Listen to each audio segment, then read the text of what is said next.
Townspeople objected to stopping for Army sentries. Army officers refused to obey town watchmen. Women complained about being assailed on the streets. Soldiers reported being threatened with arrest just for doing their duty.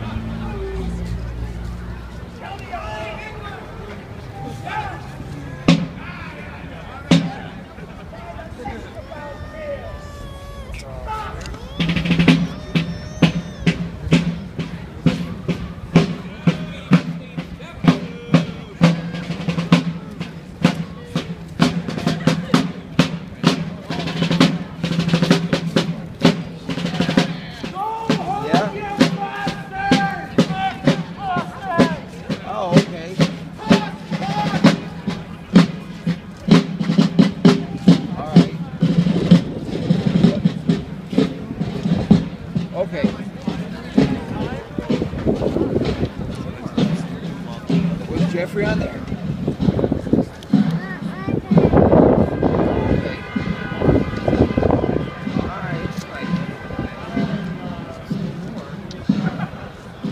Even after 2 of those 4 regiments were sent to other parts of the British Empire, there were still fights in the marketplace, fights in the alleyways, fights on the main road into town. The trouble affected even Boston's most affluent gentlemen of business.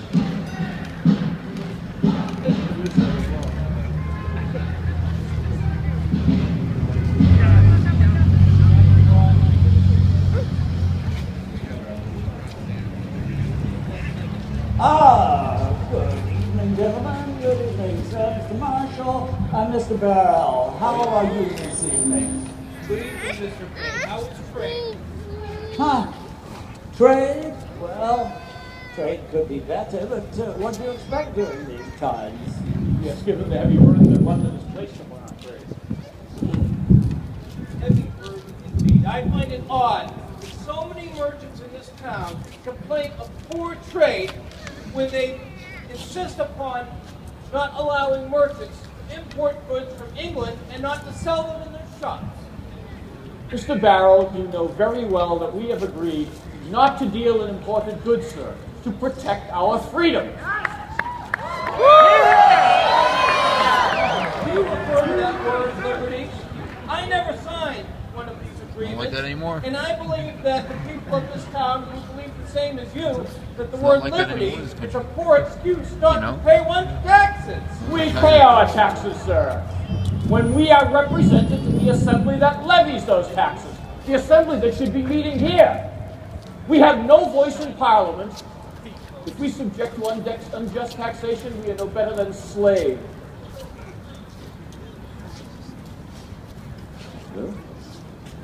Yes.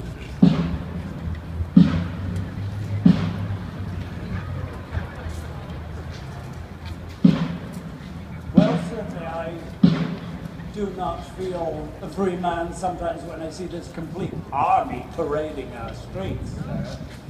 I know they're here to protect us, but sometimes one feels there are too many on our streets. Well, I do not feel safe when mobs from this town throw rocks through my window. Yes. And look at this menacing crowd that has gathered here this evening.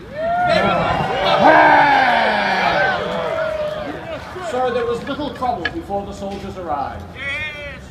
Little trouble, sir. Little trouble.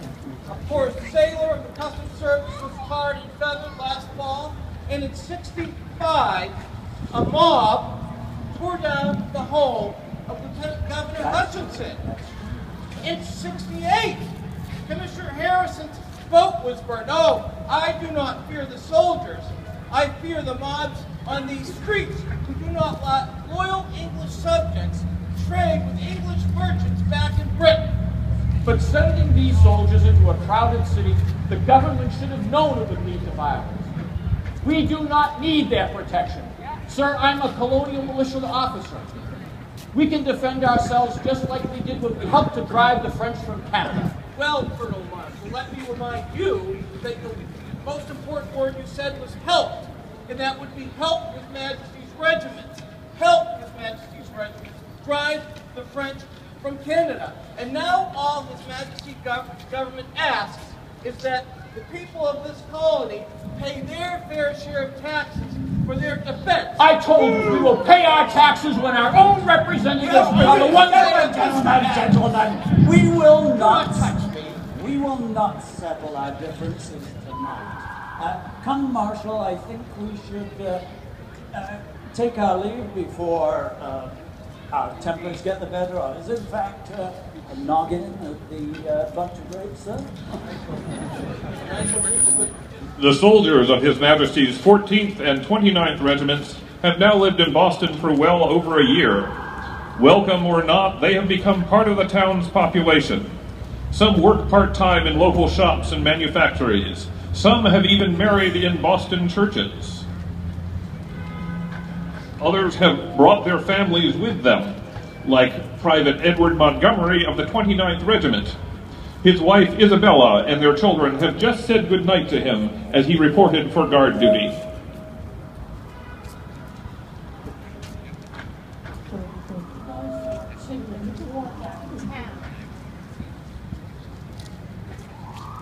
Shut up, that board now.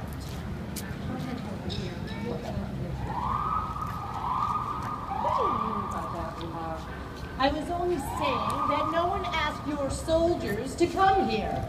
I didn't ask you to come here either. My husband is a soldier of the British. I go where he is ordered. It's not our fault that your town can't keep the peace.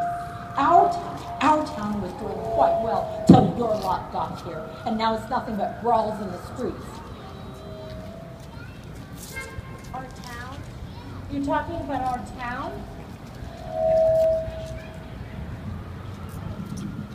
I've heard.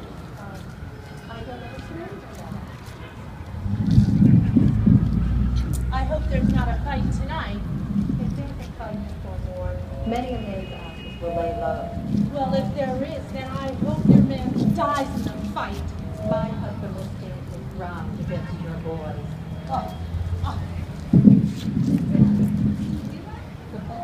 What's happening? Over the past 2 weeks, the tension in Boston has grown even worse. In February, a riot outside the house of a hated customs official ended with him firing his gun into the crowd. His shot killed a boy no more than 11 years old.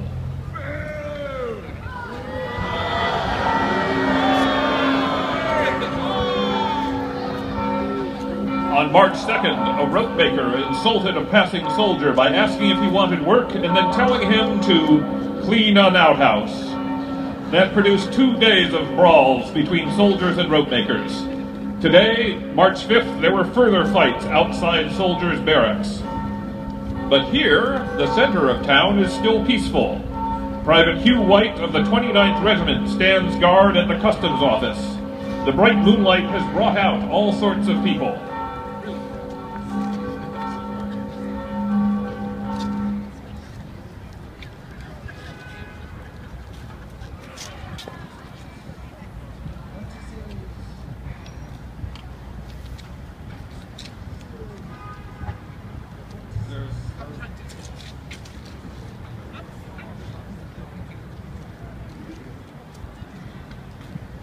Two apprentices from Paymont's barber shop have been enjoying a friendly visit with a couple of young women who clean the customs house.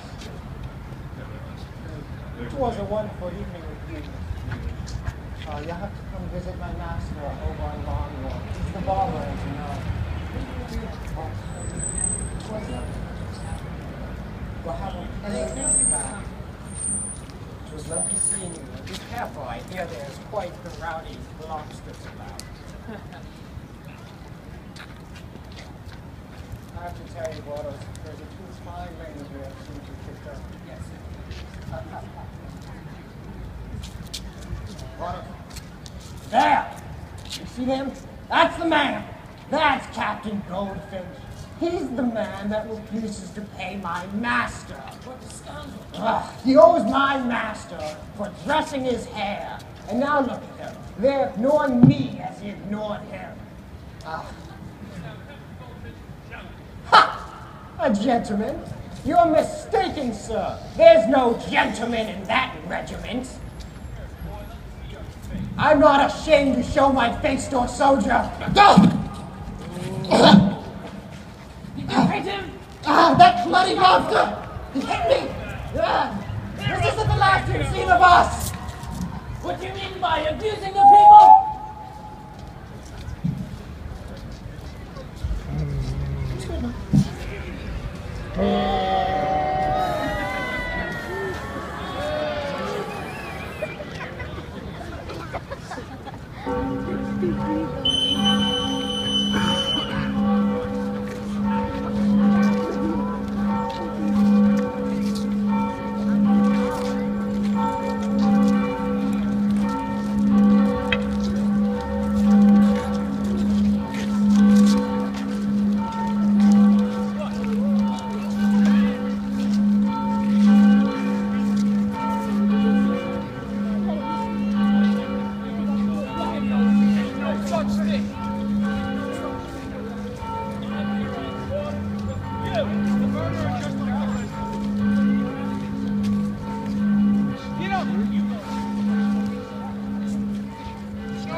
Three men lie dead on the ground.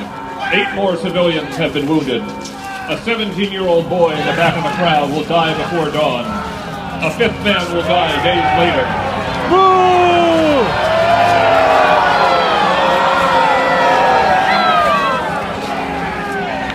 How can peace be restored to Boston?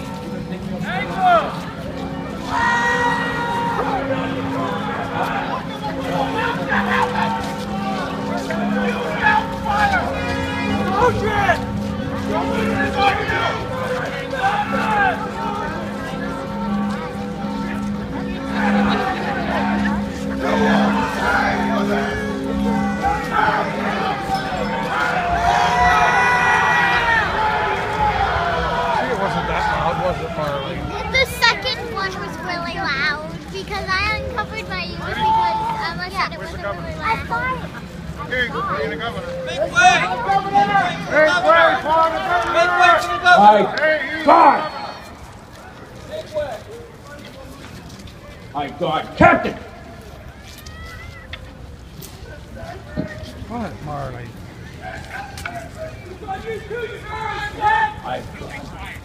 Where's the captain? Captain Preston!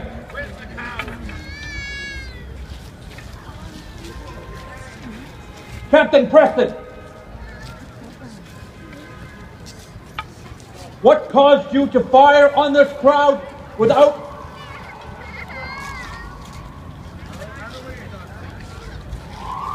orders from a magistrate? What caused you to fire without orders from a magistrate? Have the soldiers back to the guardhouse at once.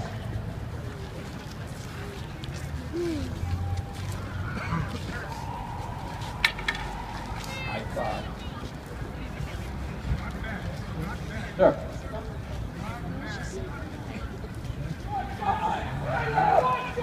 I will speak to the